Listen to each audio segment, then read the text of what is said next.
they both belong. Join the conference, it's gonna be lit. Curipod fam, you don't wanna miss it. In this digital age, we got them online.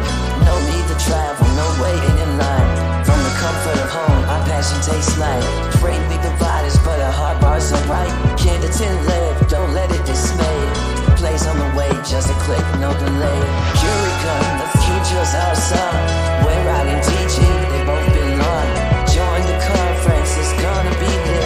Curipod fam, you don't wanna miss it. So spread the word, let the assignment unfold. Curicon's the place for teachers, it's all one. In the realm of art, together we'll find. A Curicon, let make the future come alive.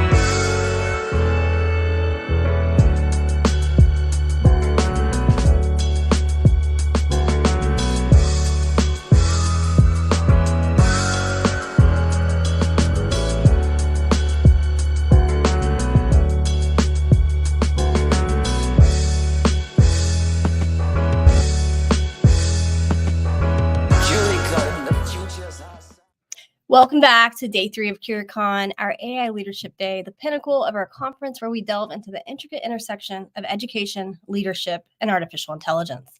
I'm Amanda Fox, your host and Curipod Community Manager. Get ready to dive deep into the transformative world of AI in education as we welcome Phil Hintz, a visionary in the realm of educational leadership. Today, in session 5, Phil's going to unpack AI's role for school and district administrators on an essential conversation for anyone shaping the AI educational landscape. In this session, he's going to guide us on a journey where we'll explore how AI has the potential to revolutionize every aspect of education, right from the district level to individual school administrators and teachers' classrooms. So imagine a world where tasks that traditionally took hours or even days can now be accomplished within minutes, thanks to the power of AI. Phil's not only going to shed light on the efficiencies AI brings, but also emphasize the strategic approach district leaders must adopt. So without further ado, let's bring up Phil. Thank you for joining us. Hello. How are you? I'm doing well. Glad to have you back on. We had a fantastic discussion and discourse on leadership in our leadership panel, and I'm really looking forward to seeing you kind of unpack the work that you've been doing. Well, that's great. Thank you for having me, and it's been a great day of learning, and I love that it's worldwide. I'm seeing folks coming in from the U.S. Virgin Islands and Jamaica and Vietnam even. This is wonderful. I love the power of the internet. So, interwebs. We got a question. Curious, did you have to get permission from Kendrick to re-intro tap? I think you meant, okay, do I have permission? So Voicify AI, they create voice models and they train the AI and you can go in and input something. That's how the deepfakes are created and the raps.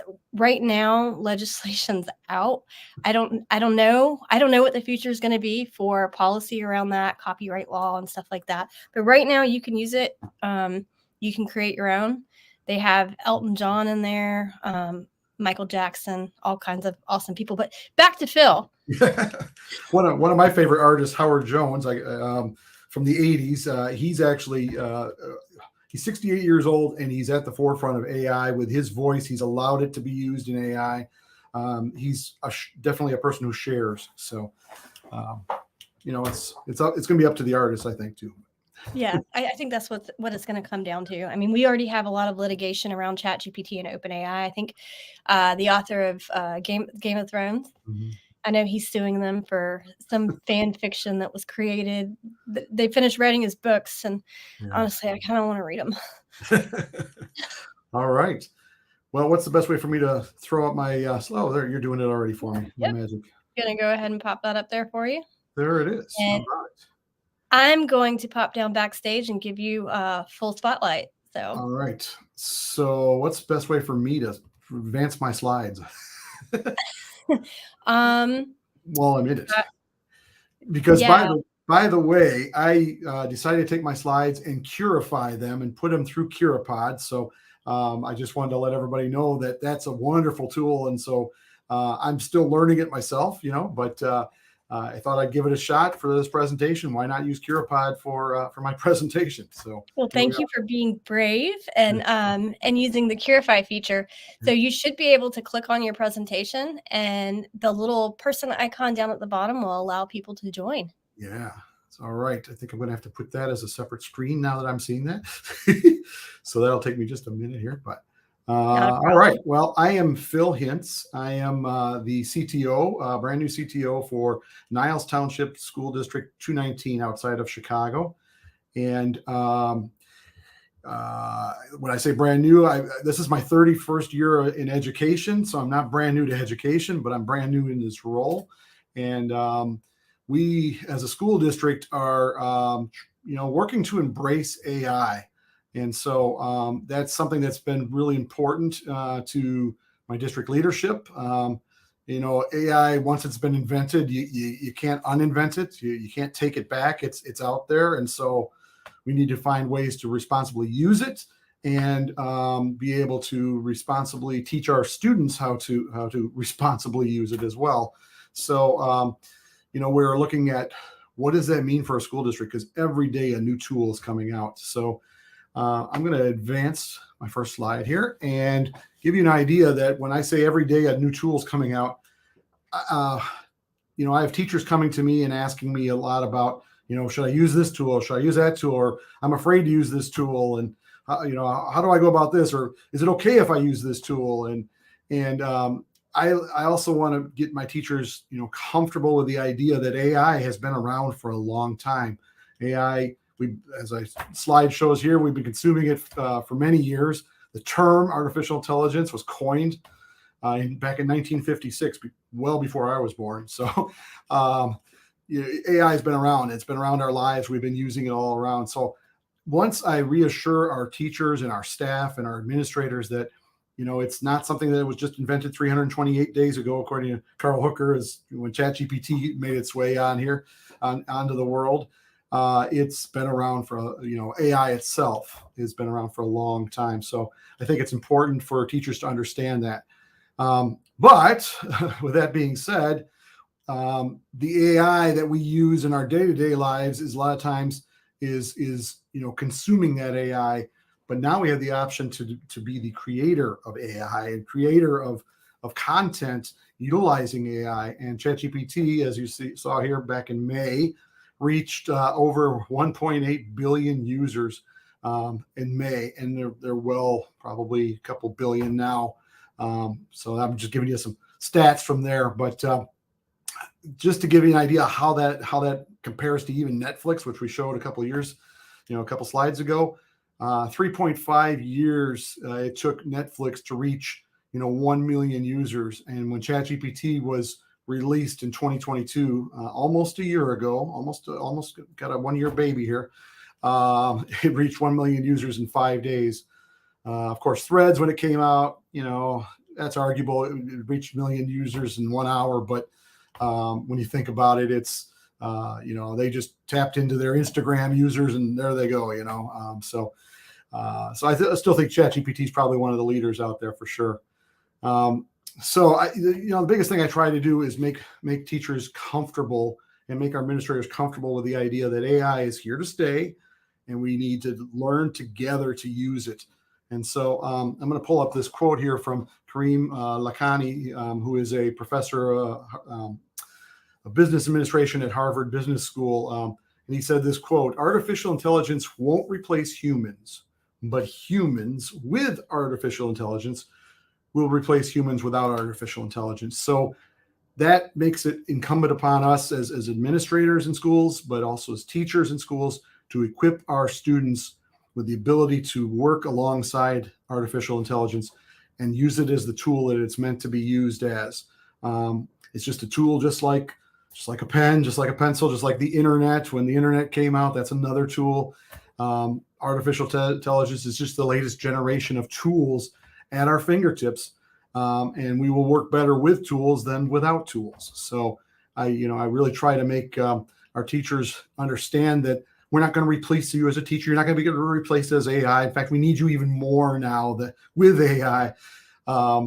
So we need you in place. And so I think that's so important to reiterate to our teachers. I'm gonna. Oops, I did that a little soon. I've got a slide and a question to ask you, so I'm going to use my first Curipod question here. What comes to mind when you think about that quote in context to your current role? And so we're going to kick that off right now. And this is how you join. You got 1 minute to answer that. What comes to your mind when you see that? When you think about the fact that AI, people with AI will be replaced, will replace people without AI, which is sad to think in a lot of ways, but the idea is that, we want to equip folks with AI to make their jobs easier and to allow them to be the best version of themselves, equipped with, of course, the personal digital assistant here. So I have a lot of people in here that are jumping in. Thank you for jumping in and joining in and letting me know how you feel about that kind of scary quote, the idea that people with AI are going to replace the people without AI. Last chance. Counting the clock down, 30 seconds left. No, I'm not going to even add 30 seconds. So we'll just see what your responses are. Amanda tells me that the slide will automatically come up. So let's take a look. I'll hit the show the media, show the results. Maybe, let's see. Show the word cloud. Yes, I do want to show the word cloud. Okay. that you have to have a minimum. Okay. You've got to move forward, not backwards. That's true. I think Carl Hooker said in his last presentation, why is the windshield larger than the rear view mirror? Yeah, we need to look forward, not back. It's more important to do that. New skills. It's our job. We're looking to be professionals in our job. So similar to people that use communication or Apple or I'm trying to figure out what com means, but at any rate, I'm doing them no favors by. So that's some ideas there. There's our word cloud for what comes to mind when you think about that past quote. So I'm going to move forward and talk about how we are thinking as a school district. If you saw the title of this presentation, it's a blueprint for embracing AI. And so what does that mean to me? What does that mean to the personnel in my school district? Well, first of all, AI's role is for school and district administrators, has the potential to bring lots of efficiencies in every area of education. When I say every area, I mean the building and grounds crew can use AI. The administrative assistants at each of the buildings can use AI. Of course, our principals and our teachers and our assessment and our counselors can use AI. With the power of AI, a lot of the things that were traditionally took hours to do or days to complete can be done in a matter of minutes with AI. And so that brings efficiency to your job. And that efficiency to those operational tasks, I think, is really important because it frees up time. It frees up time for district administrators to get to know their students and their buildings. It frees up time for teachers to do even more in-depth teaching. It frees up time for our executive assistants to be able to learn and use AI, or frees up time for, if they use AI, to help them to do other even more important tasks because they'll have more time to do that. So I gave some efficiencies here in learning analytics, of course, continuous improvement, scheduling and planning. AI is starting to be involved into student information systems. So, that's going to help. That's going to make a world of difference when we look at it in Power School and Infinite Campus. Behavior analytics and as well as communication automation. We're going to talk about that with some prompts here in a little bit. So moving forward, I would like to know, and this is going to be a poll, but here's the question. Where is your district in terms of AI implementation? Have you not started? Are you just beginning? Are you well on your way? Blazing a trail. So I'm going to open up this poll here, and we're going to see where you are. Take a temperature. Here it comes. You got 30 seconds to let me know the choices. Where is your district? I think I can show. Let's see. Is everybody in there? Hopefully. Some cool music back. That music, is that cool? Anyway, I'll turn that down. Couple seconds left to find out where your district is in terms of implementing the AI. So let's see. Okay. So some have not started yet. That's okay. That's why you're here. You're to learn, to see if there's some strategies that you can use to get started. 4 are just beginning. I would actually say our district is just beginning. So we're not well on our way. I'm hoping by the end of the school year, we'll be well on our way, but we're not there yet. And then a couple of you are blazing the trail. That's awesome. In some ways, maybe we are blazing the trail, but we're doing it very methodically, strategically. And so we'll talk about how you can do that strategically as well. So I'm going to move forward. Is your district, school district, developing policies and procedures or guidelines for using AI tools? I was in a panel earlier today with a couple of other great AI experts, and the panel pretty much decided that policy is not a friendly word, but that's kind of how our school boards govern the school district, is through district policies. And so we do have to have some sort of policies in place, procedures for using AI, and of course guidelines. We want guardrails in place. So I throw that as a hypothetical question out there, but I'm going to give you an example of where we are starting, and it's probably small to see on the screen there, so I'll read a little bit of it. But this is where we are starting. Literally, coming this next Monday, I'm going to be meeting with our district technology committee. Technology Committee for School Improvement is what the committee's called, and I'm going to be introducing this to them. It's a statement of use of generative AI for our school district, embracing generative AI usage to uphold our mission through ethical and student-focused innovations that that promote and foster equity, diversity, and excellence in education. And so we talk about the statement of use of how we intend to use AI, and what we in generating this document, it's like the statement of intent. And so one of the things that we wanted to emphasize here is that we wanted to make sure that it aligned with our district vision that we've already established a couple of years ago, in fact, and our district mission statements, and of course our district strategy. The important thing is that if we can align to that, and so that's believe it or not, this document was created in conjunction with ChatGPT, and that's a pretty neat little tool to be able to take some ideas about using AI and then take and synthesize that with our mission statement, our vision statements, our belief statements. And so that's what you see here. We're talking about expanding expectations through innovative experiences, challenging or championing diversity and equity in learning. This is something that we are, wanting to do, and this is important to our district.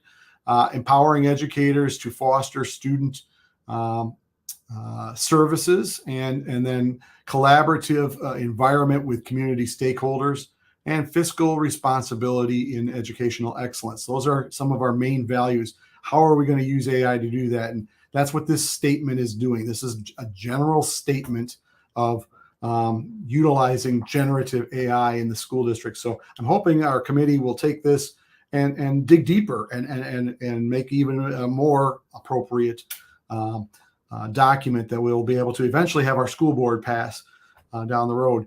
But speaking of that, the other side to that coin is, having some policy for academic integrity, honesty, and responsible use of generative AI. So that is something that I thought was really important. A lot of the school districts, in fact, in Illinois, were required to have an acceptable use policy, acceptable use for internet services policy. In fact, it's 6:235, and I can tell you that's an administrative code for Illinois that all school districts must have that. And we're in the process of changing kind of that mindset to making it not just an acceptable use policy, but a responsible use policy. And now in the age of AI, we need to incorporate that into that responsible use. So this is a document that is basically going to talk about, how do we ethically use AI in our schoolwork, appropriate use of AI assistance, appropriate attributing AI contributions. In other words, if your work incorporates material from an AI tool, you must attribute or cite it properly. Similar to citing data from a web page or a textbook, it's essential to specify the name of the AI application used, because those are new all the time, coming up all the time. So we kind of spell that out here. I'll bring out another slide here that has a little more in depth. And if there's a way for me to share these slides, of course, this presentation will be available later on, but if, some of these slides, I'll work with Amanda to get this out to our participants here. But these are, we kind of get into the maximizing AI tools for learning, but then we also get into some of the prohibitive practices. In other words, submitting AI completed assignments as your own academic work. That's going to be prohibited. And so we get down to the bottom here where it says key recommendations. Use AI responsibly and ethically as a supplementary tool, always prioritizing originality. Stay vigilant about personal data protection. So that's something we do specify about the fact that AI is, you could be sharing personal information with AI. Be careful and when you're doing that. So definitely this goes along the realms of digital citizenship and of course, student data privacy. Thoroughly understand and respect academic integrity principles, always attributing and citing all sources, and then be aware of the penalties for academic dishonesty and strive for genuine learning. One of the things that we talk about is that we do keep track of any academic dishonesty happening in the school district. I think I have another, oops, I'm going to go back one slide before I get to that.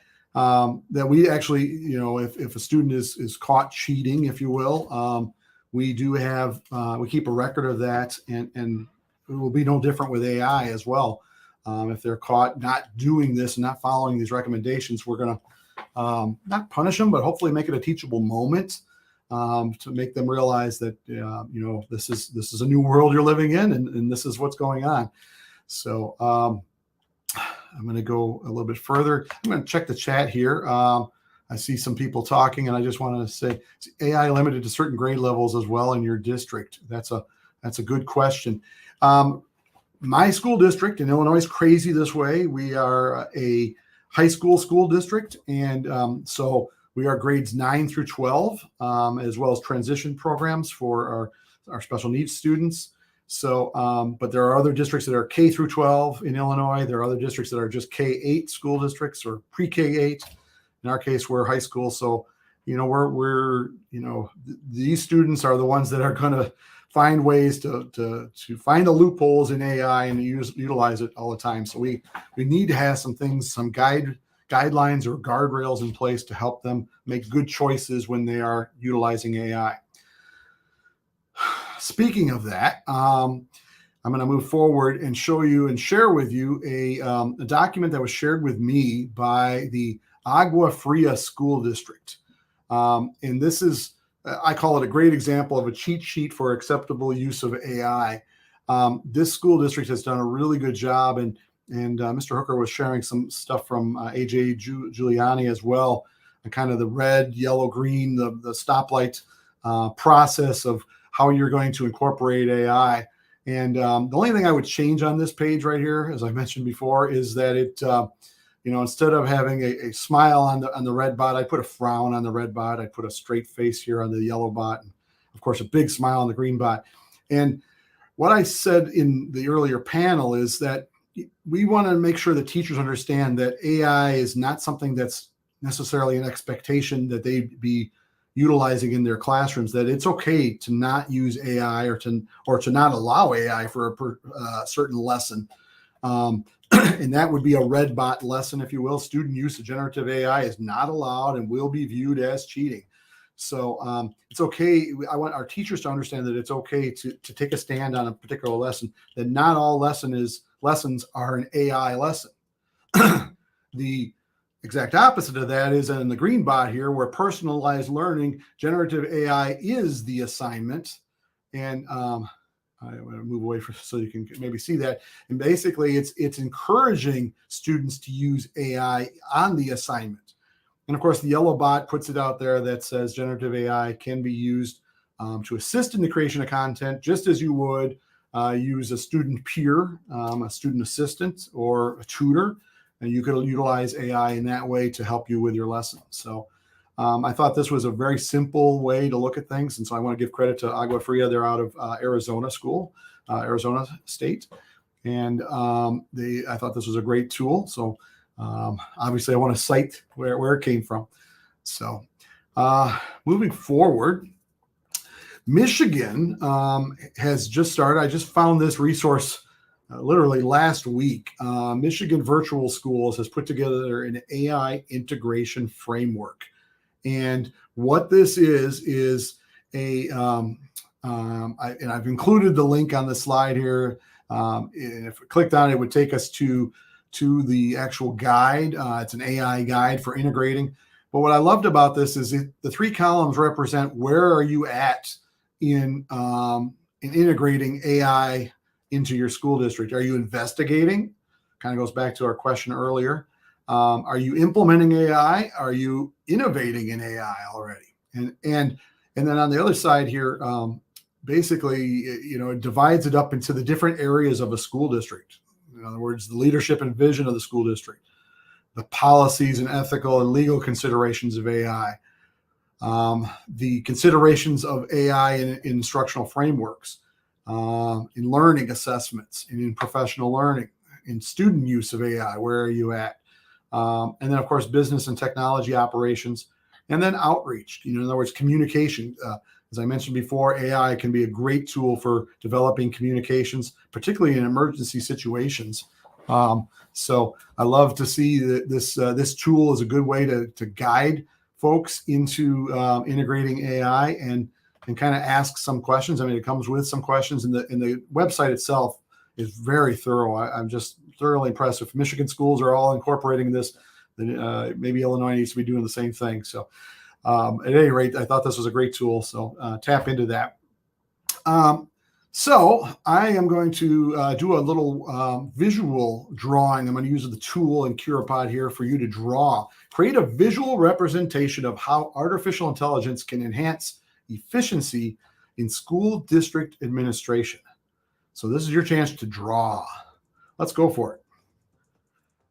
I believe you only have a minute to draw. So it can't be anything fancy. Maybe it can be. It depends. We'll see how creative everybody is here. But at any rate, what do you think it looks like to use AI to enhance efficiency in the school district? I think I gave some examples. So you may want to draw those examples where, for example, the buildings and grounds can use AI to analyze temperatures of is your classroom too hot or too cold? Can it automate that process so that at certain times of the year it picks up when the weather has dropped? It'll fix the temperatures automatically, adjust those. I think if you have an automatic thermometer like a Nest at home, it's very similar to that. That's an AI tool for analyzing the atmosphere and the weather, the environment. So let's take a look at some of these drawings. And it's the 3 drawings are up there, and we're going to have a chance to vote on those drawings. And before we even look at them, you get a chance to vote. And so you get 50 seconds to vote on your favorite drawing.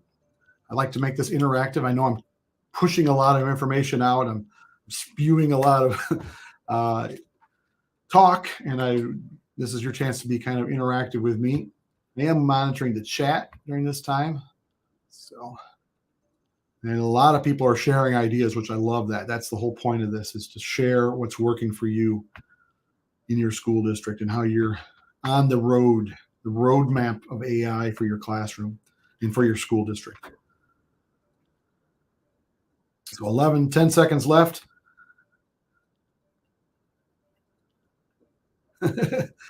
Well, I'm learning how to use Curipod. I want to model that for my teachers.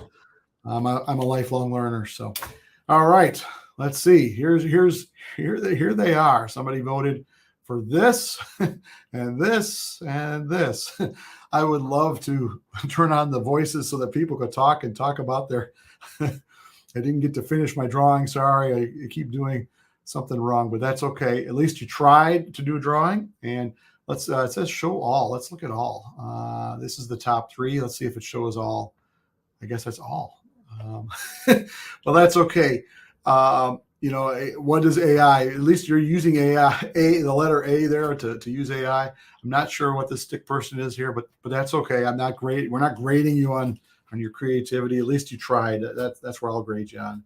And you could use AI to grade this. And obviously we could have used that here probably. So, all right, I want to move forward and talk about a tool that you can see literally came out this month, October, literally like 2 weeks ago. It's a wonderful tool by COSN, the organization, which is Consortium of School Networking, and in cooperation with the Council of the Great City Schools. Together, those two have put together this generative AI readiness checklist. And we're going to look at a couple of slides of this. And so I want to establish this with some folks. Generative AI readiness checklist has also been made possible through AWS and some of these other organizations, public relations administrations, and of course CETA, which is the State Educational Technology Directors Association. So they all work together to develop this checklist. And I include the table of contents here. And if you click on this little link right here, this is actually a link to take you to this checklist. It's a PDF file, several pages long, but the table of contents kind of gives you an idea of what this checklist is going over. So for example, it's going over executive leadership readiness, operational readiness, data readiness, technical readiness, security readiness, and of course the legal and risk management aspects of AI. So this is more the business side of AI in your schools to keep your schools safe. And so when you look at some of what the criteria is that you're assessing, this is a great tool for schools to go through and start to answer yes or no to these questions. So for example, for strategy in executive leadership readiness under strategy, does the use of generative AI align to achieving your district's mission, vision, goals, and values? So going back to how we are doing this in our school district, I thought it was important that if you're going to use AI, does it help you to attain your goals in your mission and mission statement, and of course your vision for the school district and vision for education as a whole. But all of these questions, I know they're tiny there on the screen there, but if you download the checklist, maybe Amanda could put that in there, or somebody can put that in the chat. It's a pretty neat checklist. What I learned in this checklist is under this use policy, there's actually a White House blueprint for an AI Bill of Rights. How many of you knew, and of course I can't see you raise your hands, but how many of you knew that the White House has a Bill of Rights for using AI? I had no idea, but they do. They have been thinking about this for a long time, along with the U.S. Department of Education and the future of AI and use of AI in their learning reports. So you can actually link to those and see what that means to have a Bill of Rights and what your rights are with AI. So I'm going to move forward here and talk about an AI playground, the concept of AI playground. And I'm sure Erica's going to tell me you're going way over time.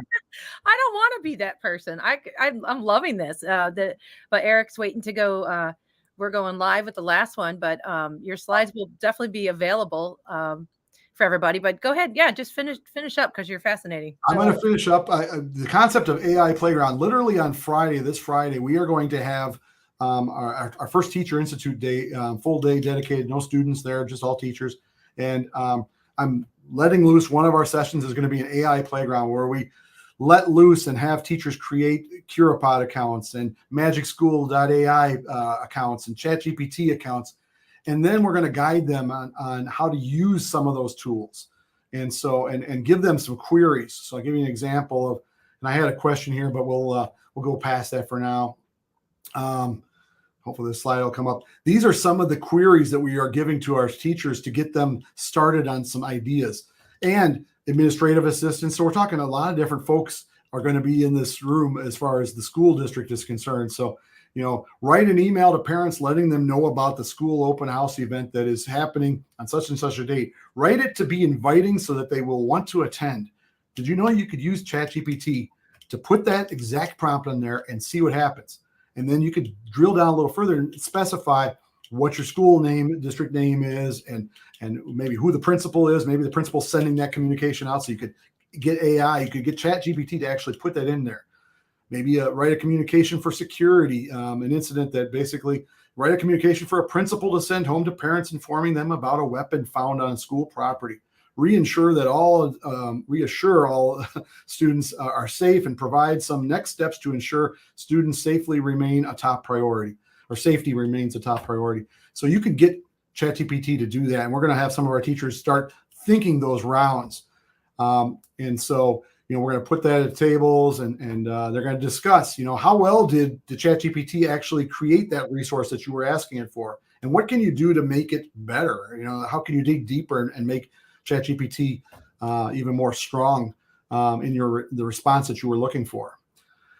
And so the last thing I want to say is, what are some queries that you might add that will be helpful for your school district? Think of district stakeholders. So when you're introducing to AI to, a whole school district at a time, think about some of the different prompts and queries that administrators would be able to use, or that special education teachers would be able to use, or special education staff for that matter, that the facilities folks should be using, that the CTOs should be using to help them and guide them through utilizing that tool. I'm going to ask this question, but I'm going to get past it. What food and beverage company recently used AI in designing one of their new products? Does anybody know? Do you know, Erica? What food and beverage company recently used AI? Oh, gosh, I don't. I know there's a lot of AI commercials I've seen. There probably is, but this is the company, and you need to try it. Here we go. Coca-Cola. I should have guessed. They could develop a new formula called the Y3000 formula. You can get it at any store that sells Coke, Wow. but it's a limited edition, and it utilized AI. So that's how I kind of close up my presentation to my teachers, is to bring the fun part of AI, and that every vendor, every product that's out there is going to start utilizing AI. We need to teach our students to use it responsibly, and so that's where I finished. So. No, my favorite part, what you said, was that there's AI for everyone in the school, in education, including the groundskeepers and everything else. That just got me spinning on some great ideas. So thank you so much. This was wonderful. I'm sorry it was only 30 minutes. I have mine tomorrow, and I know I'm going to go over. So thank you for being here. And everybody, go ahead and jump on over to Eric. He is going to go live, and we're so grateful you're here. All right. Bye. Bye-bye. Here we come, the future's awesome. We're riding teaching, they both